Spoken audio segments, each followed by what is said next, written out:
ಎಲ್ಲರಿಗೂ ನಮಸ್ಕಾರ. ನಾನು ನಿಮ್ಮ doctor B K Ram Praveen, Janata Ayurveda Hassan. ಓಂ ನಮಾಮಿ ಧನ್ವಂತರಿ ಮಾದಿದೇವಂ ಸುರಾಸುರೈರ್ವಂದಿತ ಪಾದಪದ್ಮಂ ಲೋಕೆ ಜರಾರುಗ್ಭಯ ಮೃತ್ಯುನಾಶಂ ಧಾತಾರಮೇಶಂ ವಿವಿಧೌಷಧೀನಾ ಧನ್ವಂತರಿ ರಮಾನಾಥಂ ಸರ್ವರೋಗ ನಿವಾರಕಂ ಆಯುರ್ವೇದ ಪ್ರವರ್ತಾರಂ ಒಂದೇ ಪೀಯೂಷದಾಯಕಂ. ಸರ್ವೇ ಜನಃ ಸುಖಿನೋ ಭವಂತೋ ಸರ್ವೇ ಸಂತೋ ನಿರಾಮಯಃ. ಓಂ ಶಾಂತಿ ಶಾಂತಿ ಶಾಂತಿ.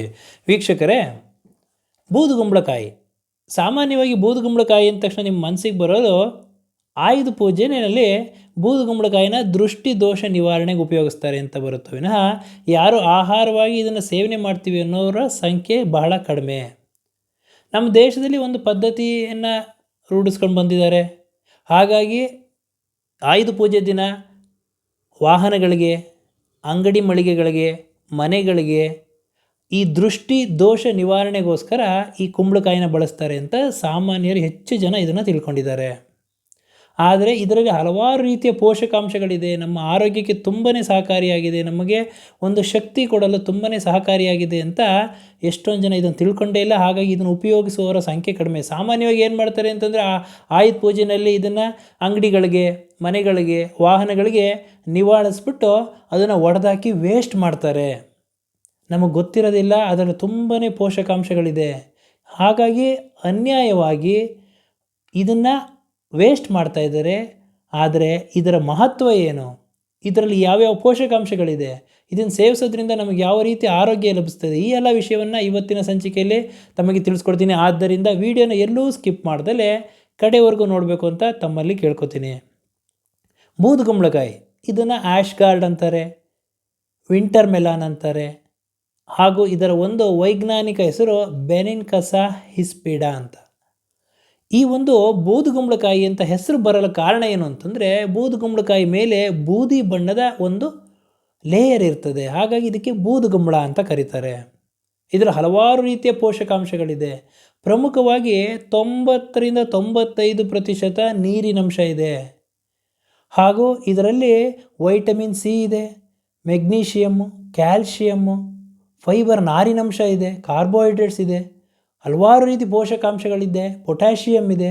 ಹಾಗಾಗಿ ನಮ್ಮ ಆರೋಗ್ಯವನ್ನು ಒಂದು ಸಮತೋಲನದಲ್ಲಿಡಲು, ಆರೋಗ್ಯವನ್ನು ಒಂದು ವೃದ್ಧಿ ಮಾಡಲು ತುಂಬಾ ಸಹಕಾರಿಯಾಗಿದೆ.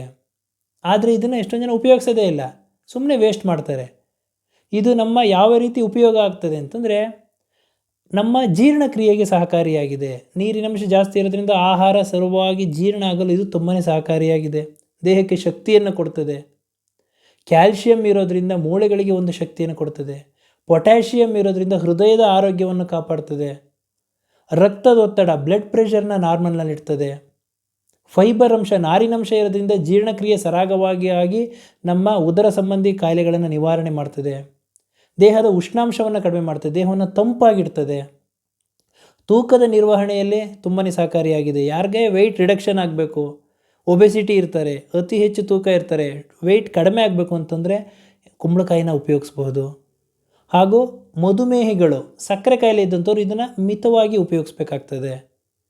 ಹಾಗೂ ನಮ್ಮ ದೇಹದಲ್ಲಿ ರೋಗ ನಿರೋಧಕ ಶಕ್ತಿಯನ್ನು ಹೆಚ್ಚಿಸ್ತದೆ. ವೈಟಮಿನ್ ಸಿ ಅಧಿಕವಾಗಿರೋದ್ರಿಂದ ರೋಗ ನಿರೋಧಕ ಶಕ್ತಿಯನ್ನು ಹೆಚ್ಚಿಸ್ತದೆ.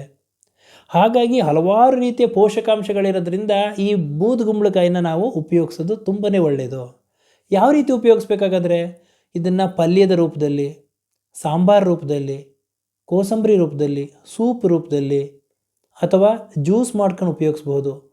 ಹಾಗೂ ಪಲ್ಯ ಮಾಡ್ಕೊಂಡು ಉಪಯೋಗಿಸ್ಬೋದು. ಹೀಗೆ ಹಲವಾರು ರೀತಿಯಲ್ಲಿ ಇದನ್ನು ಉಪಯೋಗಿಸೋದು ತುಂಬಾ ಒಳ್ಳೆಯದು. ನಾವೇನು ಮಾಡ್ತೀವಿ ಅಂತಂದರೆ, ಪದ್ಧತಿಗಳು ಇದೆ.